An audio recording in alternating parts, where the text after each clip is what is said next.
On a quiet afternoon, I was sitting in a Starbucks, drinking cold brew, and for a moment, I felt overwhelmed. Uncertainty about the future, where things are going in my life. Then something simple occurred to me. The fact that I was sitting there, drinking coffee I didn't need, driving a reliable car, and living in a stable housing, already placed me in a position that most people in the world do not have access to. That realization did not erase my anxiety, of course, but it reframed it. It created a brief moment of clarity. And that's the problem. Not the clarity itself, but what clarity wants to become. The High Sparrow does not begin as a fanatic. He begins exactly here, with clarity. And that is why people follow him. Not because he's powerful, but because he feels right. This video is not about the High Sparrow as a zealot or hypocrite. It is about something more uncomfortable. Why movement built moral clarity become persuasive, why they become powerful, and why they tend to escalate. To understand that, we need to look at the system he walked into, and the system that was already collapsing before he arrived. Long before the High Sparrow appeared, Westeros had already solved a problem. The problem of religion and power. Before the Targaryens unified the realm, the face of the Seven was not just a belief system. It was political force. It had its own military. It could challenge kings. It could influence legitimacy. That changed under the Targaryens. After violent conflict between the crown and the face, particularly under Maegor the Cruel, the Targaryens did not eliminate the face. Instead, under King Jaehaerys I, they reached a settlement. The face militant was dismantled. The face lost its independent military power and its ability to directly challenge the crown. But it was not removed from the system. It retained its role as the primary source of moral authority and continued to provide legitimacy to rulers. In other words, religion was not separated from power in a modern sense. It was contained and redefined within a structure dominated by the crown. From that point on, Westeros operated on a fragile balance.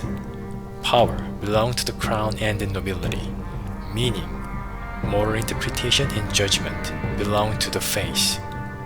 Not because they trusted each other, but because they understood what happens when they collide. For generations, that balance held, but by the time of Game of Thrones, something had already begun to break. The crown lost credibility. The nobility became openly self-serving. War spread across the realm. And for ordinary people, the system stopped making sense. This is the key turning point. Because when political authority loses legitimacy, it does not just lose control, it loses explanation. People still need to believe that the world is ordered, that suffering has meaning, that injustice has a cause. But when political institutions can no longer provide that, something else will. At this point, many people would think of Tywin Lannister, that if someone like him had been alive, nothing like the High Sparrow could have happened. But this is a misunderstanding. Tywin did not create legitimacy. He replaced it with fear. His system worked because it enforced compliance efficiently. But compliance is not the same as belief, and belief is what sustains the system after power weakens. By the time the High Sparrow appears, the system had already begun to lose belief, even within the elite. Lancel Lannister abandoning his position is not a minor detail. It is a signal, not rebellion from below, but disillusionment from within. Tywin could have delayed this. He could have suppressed it, but he could not have prevented it, because what was collapsing was not order, it was legitimacy. This is where the High Sparrow enters, and this is the most important point. He does not create belief, He organizes it. He gives language to something people already feel. That the world is corrupt, that the powerful are unjust, that something is fundamentally wrong. But to understand why people follow him, you have to see how he actually operates in a room. When Cersei first visits him, she expects deference. She is a queen mother. He is a barefoot man serving soup to the poor in the royal bowls of a great sept. Instead, he leads her through the oldest, most stripped down part of the building. Bare stone wall, no ornamentation, no gold, and tells her this is what base actually looks like before vanity gets to it.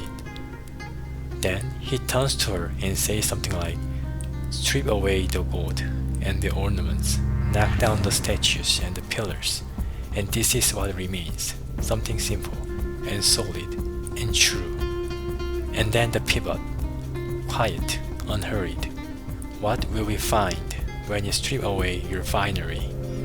Cersei came to assess a threat. She leaves having been assessed. She never fully recovers from that meeting. Notice what he does there. He does not lecture her. He does not argue. He simply makes his own values so visibly, completely real.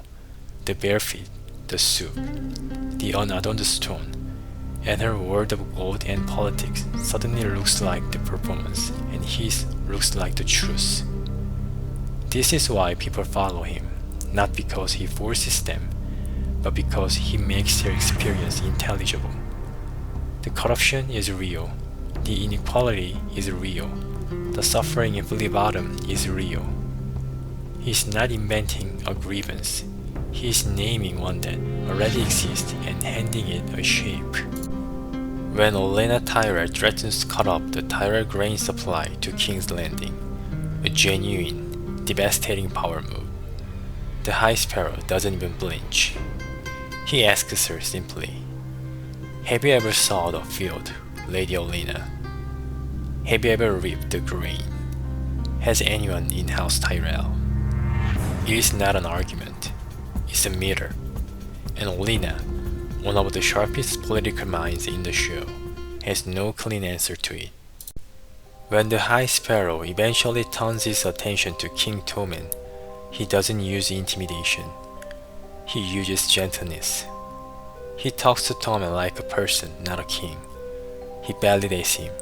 He offers him something none of the other players in the game ever offered. The feeling of being morally serious in a world that treats him as a prop. By the end, Tommen is not manipulated into alliance between the crown and the face. He volunteers for it, willingly, gratefully. That is the most revealing thing in the entire arc. The High Sparrow doesn't conquer Tommen. Tommen surrenders to him. That is what makes him so different from the Lannister, from Littlefinger, from every other power player in the show. They all deal in incentives, gold, titles, fear, ambition. He deals in meaning, and meaning, when people are desperate for it, is the most powerful currency there is. But clarity has a hidden risk. It feels like understanding, but it becomes certainty. And certainty does not stay internal, it moves outward. What begins as a reflection becomes judgment. Who is right? Who is corrupt? Who deserves punishment? And once that judgment becomes collective, it no longer feels like opinion. It feels like truth. This is the turning point. Not when people become wrong, but when they stop questioning whether they might be. The High Sparrow presents himself as humble. He rejects wealth. He lives simply. He speaks the language of restraint. But that humility does not remain humility. It becomes authority. Because people trust those who appear morally grounded. And once that trust accumulates, it creates power without force. This is why his rise feels so different from traditional rulers. He does not dominate. He is accepted. Now consider a different possibility. What if the crown had fully aligned with him? What if moral authority replaced political authority? And in a sense, this actually happens. When Jaime Lannister rises up to the Grey Sept with a full Tyrell army to free Marjorie, the High Sparrow doesn't negotiate. He doesn't retreat. He simply walks out and announces that there will be no work of atonement, because Marjorie has already atoned by bringing another soul into the light of the Seven. Then King Tommen steps out beside him, the crown and the face unified. Jaime's army has nowhere to point its sword. You cannot charge your king. You cannot cut down a congregation. The High Sparrow has just defeated a military force without drawing a single weapon. At first glance, this looks like stability, a unified system, a single source of legitimacy. But watch what this unified system actually does with its power. It arrests people, it extracts confessions, it stages public humiliations. Not because it is evil, at least not in any simple sense, but because it has no other tool.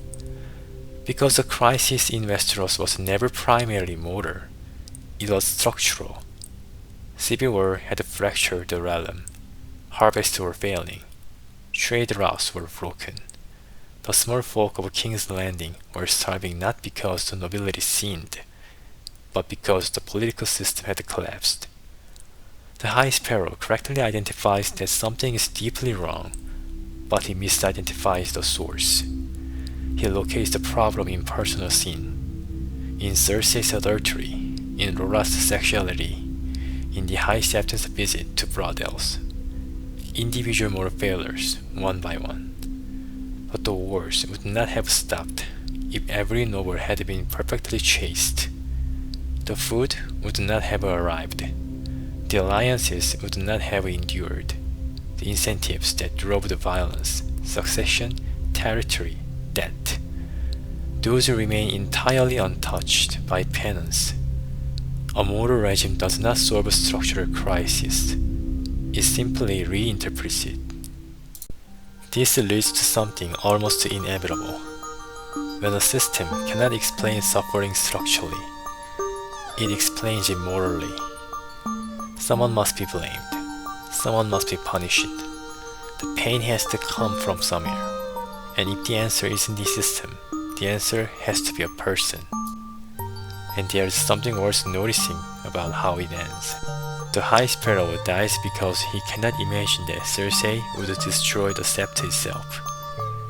He had spent years operating on the assumption that his moral authority makes him untouchable, that no one would dare strike at the god's own house.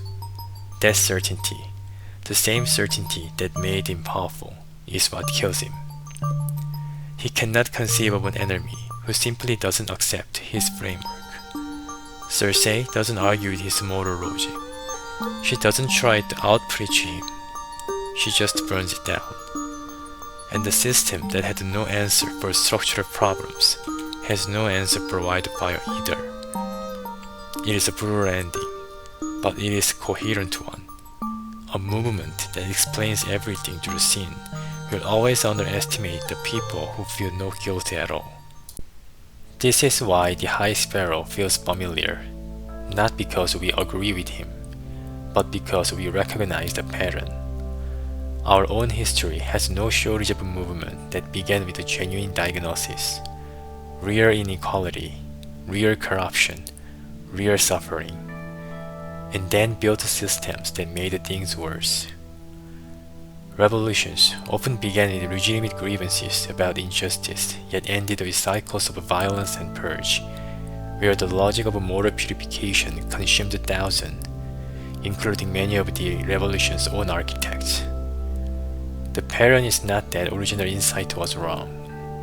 Often it wasn't. The pattern is what happens when that insight stops being a question and becomes an answer, complete, certain, and requiring enforcement. You see it in organizations. You see it in online movements. you see sometimes in people you know personally. The moment clarity hardens into certainty, something changes. The person stops asking whether they might be wrong, and that is the tell. Not the contents of the belief, the texture of it, whether it still has any give. The High Sparrow did not begin with power. He began with a moment of clarity. A former cobbler, wealthy, comfortable, who one day looked at what he had built and found it empty, who gave it all away, who walked barefoot into Flea Bottom and started feeding people. That original impulse is not monstrous. It is, in many ways, admirable. The question is not whether that clarity was real. It was. The question is what it became, because clarity on its own is unstable. It needs somewhere to go, and the path of least resistance for movements, for institutions, for people is always toward certainty, toward the comfort of knowing not just that something is wrong, but exactly who is responsible and exactly what should be done. That is when it stops being a guidance and becomes a justification. I started this video in a Starbucks with a small private moment of perspective.